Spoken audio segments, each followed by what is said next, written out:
अस्सलाम वालेकुम व्यूअर्स, मैं हूं समीना पाशा। उम्मीद है आप लोग खैरियत से होंगे। व्यूअर्स, आज के वीलॉग में आपको बताऊंगी मैं कि क्या जनरल फैज़ हमीद को गिरफ़्तार कर लिया गया है, और गिरफ़्तार कर लिया गया है तो किस इल्ज़ाम में ऐसा हो रहा है।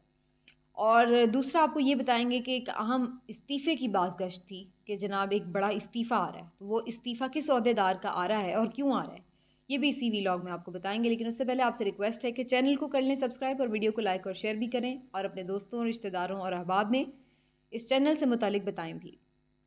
व्यूअर, सूरत हाल ये है कि जनरल फैज़ हमीद साहब, जो कि मुसलसल ख़बरों में तो हैं साबिक DG ISI, लेकिन उस तरह खैर नहीं है जैसे जनरल बाजवा साहब थे। क्योंकि जनरल बाजवा साहब तो बाकायदा, जिसको कहते हैं ना, अपना नैरेटिव मीडिया में लेके आ रहे हैं। कभी किसी से कॉलम लिखवा के, कभी किसी को कॉल करके, कभी किसी को इंटरव्यू दे के, कभी किसी तरह और कभी किसी तरह। लेकिन जनरल फैज़ हमीद साहब ने बहरहाल किसी हद तक गोशा नशीनी इख्तियार की हुई थी, और वो कोशिश कर रहे हैं कि वो ना उस तरह से ख़बरों में आएँ। लेकिन बहरहाल जिस तरह से PTI इस वक्त जनरल बाजवा साहब को ख़बरों में लाए हुए है, इसी तरह PMLN भी जनरल फैज़ हमीद को भूलने नहीं दे रही और उन्हें भी गुमनामी में जाने नहीं दे रही।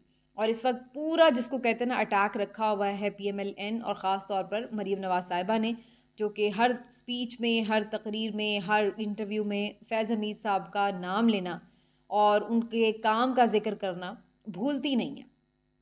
तो बहरहाल वो अब मुस्तकिल अटैक किए हुए हैं कि जनाब ये फैज़ हमीद साहब ने PMLN को बड़ा टारगेट किए रखा, और बहुत सारी कार्रवाइयाँ और इमरान खान साहब की सहूलतकारी, ये सब इल्ज़ामात जो हैं वो फैज़ हमीद साहब पे लगते जा रहे हैं। लेकिन पिछले 2-3 दिनों से एक ख़बर मीडिया पे सर्कुलेट कर रही थी, और वो ये कि जनाब जनरल फैज़ हमीद साहब को गिरफ़्तार कर लिया गया। और ये भी कुछ लोग ख़बर दे रहे थे कि शायद उन्हें बाकायदा अगर गिरफ़्तार नहीं भी किया गया तो उनको नज़रबंद कर दिया गया उनके घर के अंदर ही। तो इस सिलसिले में मैं आपको क्लैरिटी से बताना चाहती हूँ कि कोई इसकी तस्दीक नहीं हो सकी। जनरल फैज़ हमीद साहब को गिरफ़्तार नहीं किया गया है, बल्कि अगर यूँ कहा जाए कि एक कोई प्रॉपर इन्वेस्टिगेशन भी उनके अगेंस्ट शुरू नहीं हुई है, और ना ही कोई उनके ख़िलाफ़ मुकदमा दर्ज हुआ है। कोई ऐसी चीज़ हुई नहीं, तो इसलिए उनकी कोई गिरफ़्तारी का जो भी ये ख़बरों का मामला था, उसमें कोई सदाकत बज़ाहिर नज़र नहीं आती है। जनरल फैज़ हमीद साहब जो हैं, उनका नाम ज़रूर आ रहा था एक दो मामलात में, जैसे कि ऑडियो लीक स्कैंडल, जो कि प्राइम मिनिस्टर साहब के हाउस से, वज़ीर आज़म हाउस से जो ऑडियोज़ ना सिर्फ ये कि टैप हुई बल्कि लीक हुई, उस सारे मामले में भी उनका नाम आ रहा था। फिर जनरल बाजवा साहब के हवाले से भी उन्होंने कुछ इंकशाफात किए, बल्कि उन्होंने नहीं किए, उनके तवस्सुत से लोगों ने किए कि जनाब जनरल बाजवा साहब की भी बहुत ही कोई मुतनाज़ किस्म की वीडियोज़ जो हैं वो जनरल फैज़ के पास हैं, और भी बड़े लोगों की हैं। तो कुछ 2-3 अहम मामलात में जनरल फैज़ का नाम बहरहाल आ रहा था, और कुछ लोगों का ये भी ख़्याल था कि कोई इंटरनल इसके ऊपर जो है फ़ौज के अंदर इंटरनली कोई इन्वेस्टिगेशन शायद शुरू हुई है, कोई इंक्वायरी बिठाई गई है।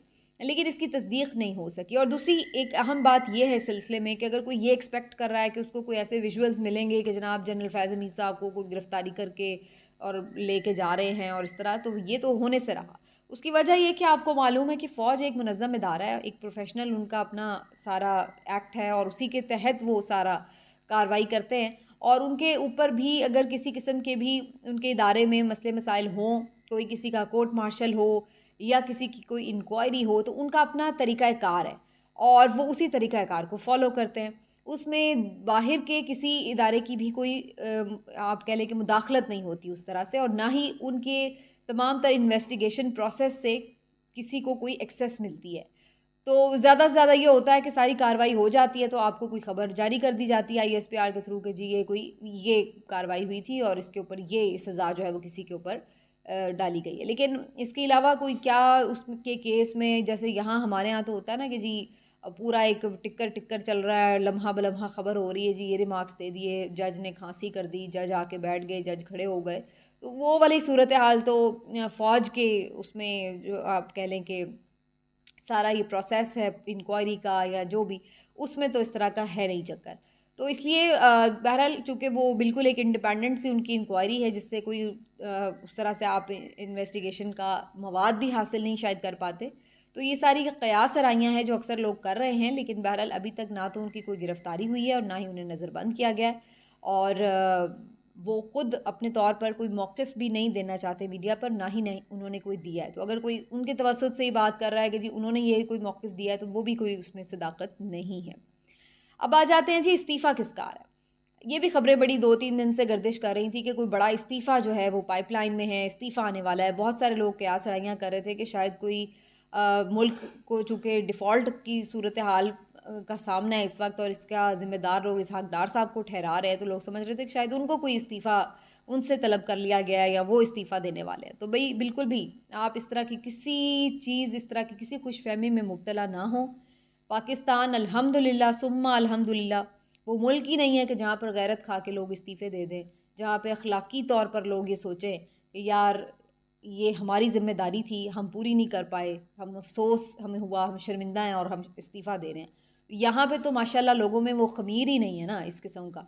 ये तो जो वो गैर मुहज़्ज़ब लोग हैं बाहर के, वो होते हैं इस तरह के लोग कि जिनको लग रहा हो कि यार हम परफ़ॉर्म नहीं कर पा रहे, तो चलो जी हम इस्तीफ़ा दे दें, किसी और को मौका दे दें। इस तरह की अल्हम्दुलिल्लाह हमारे यहाँ तो कोई रिवायत हो ही नहीं सकती कभी, 75 साल में नहीं है ऐसी कोई रिवायत। तो बिल्कुल आप ऐसी किसी खुशफ़हमी का शिकार ना हों।